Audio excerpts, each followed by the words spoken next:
il y a eu un trou de 15 ans. Et on s'est perdu de vue. Mon père ne me connaît pas, je le connais pas.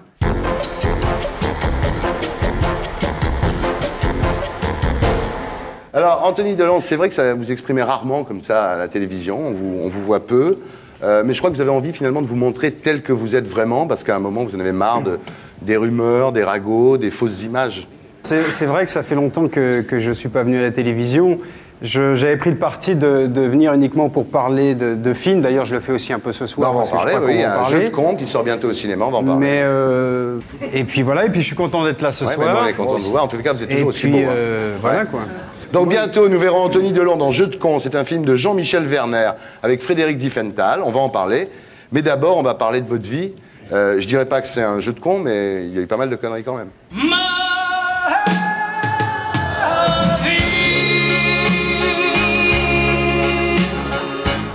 Moi, il y a tellement d'emails qui m'ont dit « Thierry, sois gentil, arrête de chanter » que dès qu'il y a un sampleur, je ferme ma gueule, d'accord ? Il y a beaucoup plus d'emails qui t'ont dit « Thierry, sois gentil, arrête ». Oui. Donc finalement, c'est pas bien. Alors, Anthony Delon, vous avez 36 ans. Vous êtes né à Los Angeles. Vous êtes le fils d'Alain Delon, bien sûr, et de Nathalie Delon. Nathalie Delon vit aux États-Unis depuis une vingtaine d'années. Il paraît qu'elle veut rentrer en France. Oui. Alors, je ne sais pas si les gens se souviennent, parce que les gens peut-être n'ont pas connu Nathalie Delon. C'était un couple absolument extraordinaire, votre père et votre mère, parce qu'ils se ressemblaient. Mais vraiment, ils avaient vraiment le même look, c'est le même famille, physique. hein, même lui, il aussi, il ressemblait. Il y avait une ressemblance parfaite, et ils s'habillaient pareil. Vous avez vu des photos de cette époque? Vous pensez qu'ils étaient frères et sœurs? Voilà. C'était pas le cas. Non, c'était pas le cas. Vous m'assurez. Déjà, ce soir, on va tordre le cou à toutes les rumeurs, à tous les scandales. Nathalie Delon et Alain Delon n'étaient pas frères et sœurs. Voilà. Alors, vos parents divorcent quand vous avez 4 ans. C'est une fêlure pour vous, parce qu'on dit toujours que les divorces, finalement, il vaut mieux des parents qui divorcent que des parents qui s'engueulent. Enfin, on ne demande jamais l'avis des enfants. Et souvent, quand on interviewe des enfants qui ont vieilli, qui sont devenus adultes, on s'aperçoit que ça a été très douloureux pour eux. C'était le cas pour vous? Non, parce que moi, c'est arrivé très jeune. Ils ont divorcé quand j'avais 4 ans. Donc, en fait, je me souviens absolument pas d'avoir vécu avec l'un et l'autre avant cette période. Donc, c'est pas une des choses qui m'a le plus marqué, je dois dire. Alors, vous aviez une nurse qui s'appelait Loulou. Oui. Et, hein, Loulou? Oui. Vous la voyez toujours, Loulou? Je la vois toujours, oui, bien sûr. Vous avez eu 4 enfants. Et puis un parrain, qui est Georges Baume, qui est un agent historique du cinéma français, qui a été en fait votre vrai père, quoi. Non, mon vrai père, c'est Alain Delon. Mais biologique, bien sûr. Georges Baume, c'est toujours mon parrain. Donc, si vous voulez, mon parrain était là. C'est vrai, mon père a été là aussi. Ça a été différent. Mais mon père travaillait beaucoup, mon parrain aussi, mais il était plus disponible. Il avait 20 ans de plus. En général, plus on vieillit, plus on est disponible pour les gens qui sont proches de nous. Et c'est vrai que j'ai passé beaucoup de temps avec lui et qu'il m'a appris beaucoup de choses. Alors, bon, Alain Delon, on connaît les problèmes que vous avez eus avec lui, on ne va pas y passer la soirée, simplement lui, il a déclaré « Je voulais l'élever dans la rigueur et la discipline, il m'a échappé, il a refusé mon autorité pour une vie plus facile. » Vous êtes d'accord avec ça? Non, il veut la même chose que moi, il veut la même chose que tout père, si vous voulez. C'est-à-dire qu'à partir du moment où vous fondez une famille avec une femme, vous avez un enfant, c'est l'osmose, c'est le trinôme parfait, et notre seul désir, qui est le mien aujourd'hui, puisque moi aussi je suis père, c'est de réussir ma vie de famille et d'essayer de rester uni le plus longtemps possible et d'y arriver. Donc c'est vrai que la rupture, pour lui, a été difficile, pour nous, pour tout le monde. Et c'est vrai qu'il avait probablement une idée bien précise de ce qu'il avait envie de faire, et il n'a pas pu le faire, pour moi, parce que la vie en a décidé autrement, et que normalement, quand 2 parents divorcent, l'enfant va avec sa mère. Ouais. Enfin, ce qui l'a beaucoup choqué, votre père, c'est que vous ayez été réformé service militaire pour insuffisance mentale et troubles psychologiques. Parce que lui, il avait fait la guerre, quand même, en Indochine. Comment vous savez ça, vous? Non, ça l'a choqué que vous fassiez réformer du service militaire? Écoutez, je sais pas, on n'en a jamais parlé, mais je me suis fait réformer, oui. Ouais. Mais aujourd'hui, vous avez envie de régler les problèmes un peu avec votre père. Vous dites, je ne voudrais pas enterrer mon père sur des points de suspension. Enterrer, ça va pas le faire marrer beaucoup, mais je vous dis, je ne voudrais pas porter cela jusqu'à la fin de mes jours, ça me ferait vraiment trop mal. Ça vous embêterait finalement que votre père disparaisse avant que vous soyez réconciliés? Mon père et moi, bien sûr qu'on s'est réconciliés. Quand je dis ça, je dis en fait, il y a eu un trou de 15 ans. Et on s'est perdu de vue. Mon père ne me connaît pas, je le connais pas. Et c'est vrai que le travail aujourd'hui, c'est pas de se revoir et de se reparler parce que ça c'est fait et parce qu'on s'aime, mais c'est surtout d'apprendre à se connaître et de retrouver, si vous voulez, cette union qui doit normalement exister entre un père et un fils. Mais sans se connaître, ça prend du temps. Et puis lui, il est comme il est, moi, je suis comme je suis. Il y a un principe qui est lourd, vous avez chacun votre caractère, quand même. Voilà, c'est ça. Donc c'est ça, si vous voulez, j'aimerais savoir qui il est avant de l'enterrer, s'il part le premier. C'est quel jour, là? Parce que... C'est la date de l'enterrement de ton père. C'est incroyable, la façon dont tu parles de ça. Oui, mais tu sais, parce qu'on projette toujours, et puis on se dit, un accident peut vite arriver. Ah ouais. Regarde, par exemple, ce soir, si je tire un peu trop sur la ficelle, il peut y avoir un accident. Montre-moi ta ficelle, je vais te dire. Je vais te dire s'il peut y avoir un accident. Bien, alors, non, il y a eu des histoires, bon, on se souvient tous, en 85, votre père vous interdit d'utiliser la marque AD pour vendre vos blousons en cuir. Vous étiez en train de faire une bonne affaire, parce que vous étiez, je ne savais pas, deuxième des ventes derrière McDouglas. Ça se passait bien. J'ai pas, en fait, non, ça a été un peu déformé. La marque s'appelait pas AD, elle s'appelait Anthony Delon. Donc mon père pouvait pas m'empêcher de le faire. C'est plutôt, si vous voulez, les gens avec qui il a signé son contrat de licence qui ont commencé à lui dire non mais attendez, votre fils il fait ça, etc., etc. Vous étiez associé avec un garçon qui était directeur de boîte de nuit, qui s'est fait tirer dessus à l'époque, qui s'appelait David Torgman. Vous étiez convoqué à la brigade criminelle, ce qui a fait aussi que ça n'a pas aidé cette affaire de blouson. Rien n'a aidé, non. C'est sûr que quand son associé se fait flinguer dans sa voiture, c'est pas... ça fait désordre un peu. Ça fait désordre. Donc après, on a eu des impayés et puis on a déposé le bilan. Ouais. Alors, vous aviez été interpellé 2 ans avant cette affaire, donc en 83, dans une BMW volée. Et dans la boîte à gants, il y avait le pistolet volé à un policier lors de l'évasion de Bruno Sulac, qui était l'ennemi public numéro 1. J'ai piqué la mauvaise bagnole. Ouais. Alors votre père est venu vous chercher à la prison et vous n'avez pas été sympa parce que quand il est venu vous chercher à la prison, vous avez dit « il vient me chercher pour se faire de la pub ». Ça lui a pas plu? Il était fâché, il était pas content. Non, j'ai dit ça parce que j'ai vu dans la photo qui était, je pense, en couverture de match, je crois, ou ailleurs, un photographe qui était son photographe personnel à l'époque et qui était là. Alors je me suis dit, qu'est-ce qu'il fout là? Donc, si vous voulez, j'en ai déduit que... Ouais. Quand vous êtes arrivé dans la prison, dans la cellule, on vous a dit il y avait un type là, un Yougoslave, qui s'est pendu il y a quelques jours. Il s'est pendu hier. Hier? Il a cassé les vitres. Ouais, ça s'est bien goupillé au niveau de... Bah, tu sais, en prison en France, on n'a pas beaucoup de place. Ça faisait de la place. Donc ça fait de la place. Dès qu'il y en a un qui dégage, on met l'autre à la place. Quoi. Sérieux, là, vous vous êtes dit quand même, là, je suis allé un peu loin quand même? Non, je me suis dit, merde, pourquoi ils m'ont mis dans cette cellule Et puis surtout que les fenêtres étaient cassées, il faisait un froid de canard. Non, tout ça a commencé, vous avez fait une fugue en fait au départ, parce que vous annoncez à votre père que vous êtes photographe. C'est comme ça que ça a commencé, la dissension entre vous. Et il dit, je vais t'envoyer en maison de correction en Pologne ou en Yougoslavie. C'est vrai que... J'ai arrêté l'école, je voulais plus aller à l'école. La première année de première, le premier jour, la première heure, je m'assois en classe, et le type commence à parler, je suis là et je me dis, putain, j'en peux plus, c'est fini. Ouais. Faut que je me casse. Donc j'ai dit, monsieur, oui, est-ce que je peux aller aux toilettes, s'il vous plaît? Donc je suis sorti. À ce moment-là, je tombe sur le directeur qui s'appelait Moschetti, qui était mon directeur à Charlemagne, parce que j'étais aussi à Charlemagne, on a essayé de me visser là-bas. Il m'a dit, Delon, qu'est-ce que vous faites là? J'ai dit, monsieur, j'ai mal aux couilles, j'ai demandé à sortir. Ça, c'est véridique. Il me dit, asseyez-vous, ça va passer. Je vais vous faire un petit massage. J'avais 17 ans. Il s'est dit, c'est normal, elles sont pleines. Il est parti, et puis dès qu'il a tourné la porte, et j'ai dit, c'est fini, je veux plus. Tu peux pas arrêter, machin, pour faire quoi? Et puis je sais pas pourquoi, j'ai dit photographe. Ouais, photographe. Donc là, votre père vous dit... J'aurais pu dire n'importe quoi. Ouais, hein, je vais te mettre en maison de correction en Pologne ou en Yougoslavie. Et là, vous vous retrouvez seul dans un appartement à Paris, prêté par une danseuse du Crazy Horse, qui était partie. Effectivement, j'étais un peu lâché dans la nature. Ma mère, bon, vivait aux États-Unis. Mon père et moi, c'était la brouille. Donc, je me suis retrouvé comme ça. Et puis, j'habitais à droite, à gauche, chez des copains, etc. Jusqu'au jour où, effectivement, cette fille qui a décroché un contrat de danseuse au Crazy au Mexique nous a laissé son appartement. Sympa, les filles du Crazy. Donc, on était dans l'appart. Ils étaient là dans l'appart et ils se demandaient qu'est-ce qu'on va mettre dans le frigo. Voilà, qu'est-ce qu'on va mettre dans le frigo. Donc, effectivement, on fait des conneries. Eh ouais. Bon, après, vous êtes un peu défoncé. Après. Non, mais bon. Bien après. Bien après, hein, entre 20 et 30. Ouais. Et après, bien sûr, la prostitution. Pourtant, vous aviez... Non, non. La L'engrenage. prostitution, en général, c'est pendant. Ouais. Tu Pourtant, commences et... non, mais pourtant, vous avez eu du succès au cinéma. C'est ça qui est assez incompréhensible. C'est-à-dire, dans Chronique d'une mort annoncée, le film de Rossi, vous aviez eu beaucoup de succès. Les critiques avaient salué votre talent. Rossi, c'était bien. C'était bien. D'ailleurs, c'est le premier qu'on a vu, c'est le premier qui est sorti. On a été à Cannes pour ça. Et effectivement, ouais, j'avais bien démarré. Mais ça a coïncidé avec justement le moment où je me suis... j'ai commencé à déconner.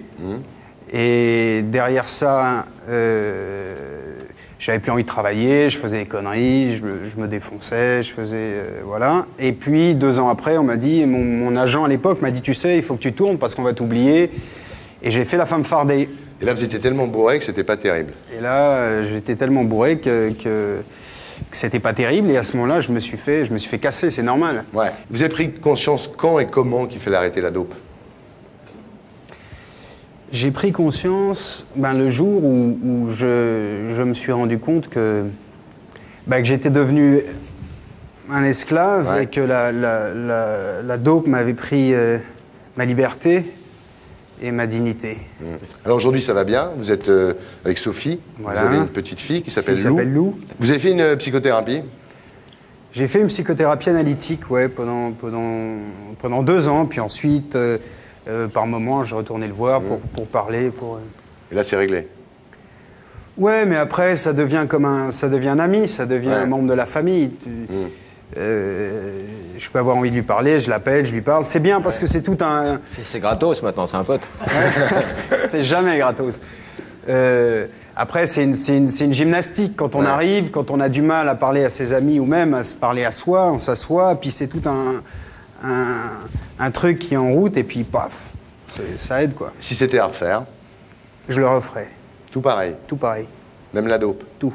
Et c'est marrant, chez les Delon, pourquoi il y a ce goût comme ça, un peu du côté gangster, un peu? Parce que quand on lit la biographie de votre père, même si elle n'est pas autorisée, ce qui est sorti est pas complètement faux, il aimait bien jouer avec des revolvers, tout ça. Ça vient d'où, ça? Par rapport aux Belmondo qui sont très rangés. C'est vrai, en plus, c'est vrai. C'est vrai que Paul Belmondo, Ils sont sages. C'est des gens qui se droguent pas. Oui. Alors réponds. Non, ça vient d'où? Lui, il aime les armes, il les a toujours aimées. C'est comme ça. Moi, j'aime plus tellement ça. En fait, je crois que moi, j'ai été un petit peu... et c'est normal, j'ai grandi avec le culte d'un père qui était acteur, mais qui était surtout... La star. La star, la plus grande star française pendant 25 ans, et puis qui était toujours un flic ou un voyou. Un flic ou un voyou, il a toujours un flingue dans les mains. Ou un Zorro. Ou un gitan ou un Zorro, mais bon. Donc, oui, c'est je ça, crois c'est que une imitation de l'image du père, voilà, en fait. c'est normal. Oui, c'est Il y normal. a le mimétisme toujours qui fait que... Quand on vous voit dans ce film, on regrette que finalement, après la chronique d'une mort annoncée, vous n'ayez pas continué. Merci Thierry. Et alors, ce qui est très bien, c'est que vous êtes souvent dans l'autodérision. Et c'est vrai qu'en plus, vous avez beaucoup de... On sent quelque chose de nouveau chez vous, c'est que vous avez de la distance par rapport à votre personnage, à ce que vous êtes, quoi. Et ça, c'est nouveau. C'est vrai. J'ai de la distance parce que... Enfin, d'abord, je me suis jamais pris au sérieux, mais... Attends, nous non plus, on t'a jamais pris au sérieux. Je me suis jamais pris au sérieux, mais j'avais une distance, plutôt une distance par rapport... En fait, j'en avais ras-le-bol. Voilà, j'en avais ras-le-bol que les gens se fassent une fausse idée. Parce que c'est vrai que ça fait 15 ans que je me tais. Quand je dis je me tais, c'est-à-dire que bon, on me demande toujours, faites une interview, faites ci, faites là. Et je le fais pas parce que j'avais pas envie et parce que, bon... pour des raisons multiples, et c'est vrai qu'aujourd'hui, je me suis dit, mais quand je rencontre quelqu'un, on me dit, mais c'est drôle, je pensais pas que t'étais comme ça, je pensais que t'étais un con, enfin, ils le disent pas, mais ils le pensent, tu vois, ou que t'étais prétentieux, ou que t'étais ceci, que t'étais cela, hein. Et en fait, c'est pas ça, et à un moment, j'ai dit, je sais pas, faut... Non, c'est vrai qu'il y a une j'ai époque... beaucoup changé aussi, non, mais Anthony, c'est vrai qu'il y a mais... une époque où Il a mûri. Non, il y a une époque où vous fermiez comme une huître. Ouais, mais c'est venu de tout une accumulation de choses. C'est venu de La Femme fardée où je me suis fait massacrer après. Et c'est vrai que je l'ai pris en pleine gueule et que j'avais 20 ans, je veux dire, à ce moment-là, on n'est pas capable de prendre du recul. J'étais en plein dedans et Et j'ai donné le bâton pour me faire battre. Et puis si on m'a allumé, c'est moi qui ai déconné. C'est moi qui ai bu, c'est moi qui ai fait des conneries, c'est moi qui me suis défoncé, c'est de ma faute. Mais si tu veux, ma première réaction, elle a été le rejet. Ah ouais, moi je suis naze dans ce film et tout, allez vous faire enculer. Si je suis naze, allez vous faire... Excuse-moi, mais non, mais on est chez Ardisson. Là, c'est trop. Oui, au début, j'étais un peu tendu, parce que maintenant... On est chez Ardisson, mais il y a Hervé Bourges ce soir, ok? D'ailleurs, Hervé, je vais lui demander de rentrer maintenant, parce que... Allez, viens, Hervé, allez.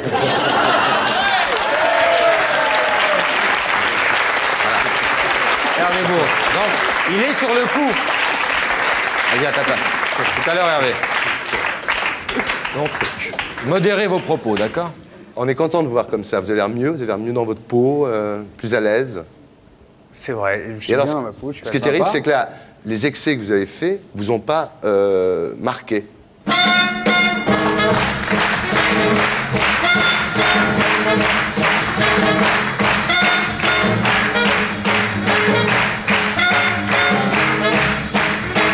Bien, alors Anthony Delon, vous avez eu des hauts, vous avez eu des bas. On va faire l'interview up and down.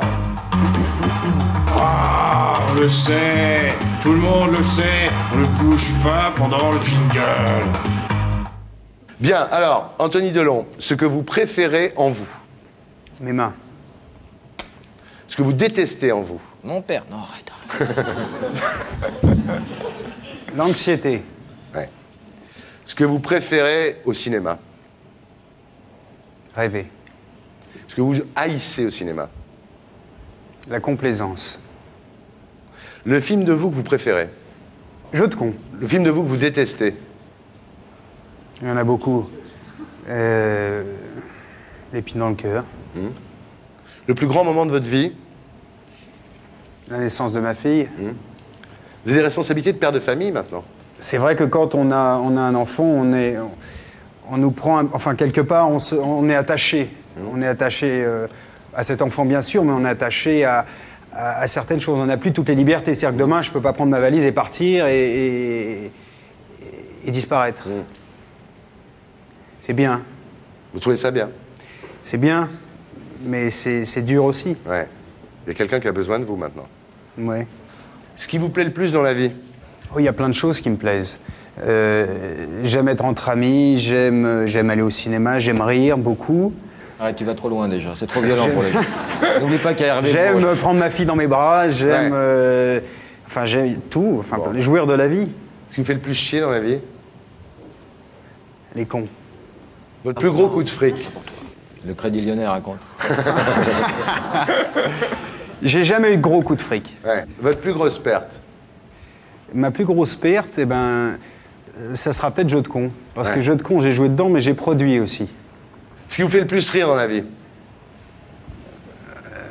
Les trucs cons, les gags, je sais pas, Nancy Reagan qui descend de l'avion et qui se vautre, qui attrape son garde du corps qui tombe avec lui, enfin ce genre de truc, quoi, ça me fait rire. Et le moins rire? Les drames. Tout ce que je vois à la télé. Votre plus belle histoire d'amour? Ah ben c'est celle-là. Ouais. Nancy Reagan. Sans déconner, t'as pécho, Nancy Reagan? Putain, elle est pas que Nancy Reagan.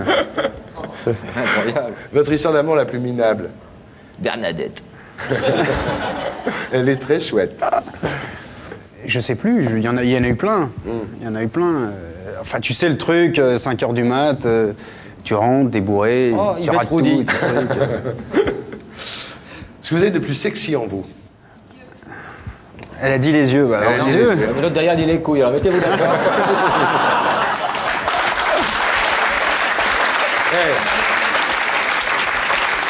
On a failli y échapper, je sais. On a failli y échapper. On plaisante, Hervé, on plaisante. Si Pascal Selem s'était pas cassé une côte. Et de moins sexy. Je sais pas, moi... Bah, les filles... dites quelque chose. C'était des gamines de 17 ans dans le public qui font les couilles. Vraiment, le monde a changé, hein. Je sais pas, moi, les genoux. Ouais, voilà, les genoux, ouais. Ce que vous préférez dans le sexe?